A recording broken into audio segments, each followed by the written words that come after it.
Sumpungin ang weather namin dito sa Texas. Biglang bagyo, tapos may araw naman double digits ang temperature. Pero tagulan man or tag-init, masarap at comforting ang humigop ng mainit at malasang sabaw nitong nilagang baboy. Nakakita ko ng pigtail or buntot ng baboy sa Asian supermarket the other day at syempre, perfect ito sa soup.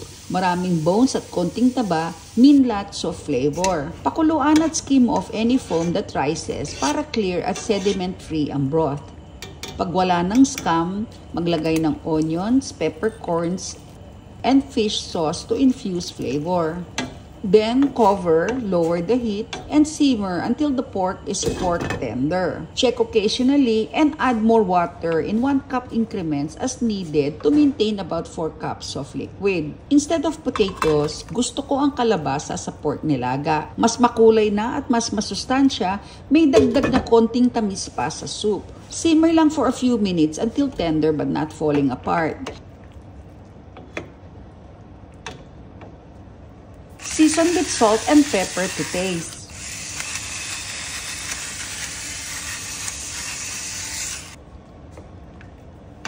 Gumagamit rin ako ng pechay, but feel free to use cabbage if you like. Ikaw, ano pang mga gulay ang linalagay mo sa nilagang baboy? Comfort food talaga itong ating Filipino boiled soup. Serve with steamed rice at spicy patis sausawan, and enjoy!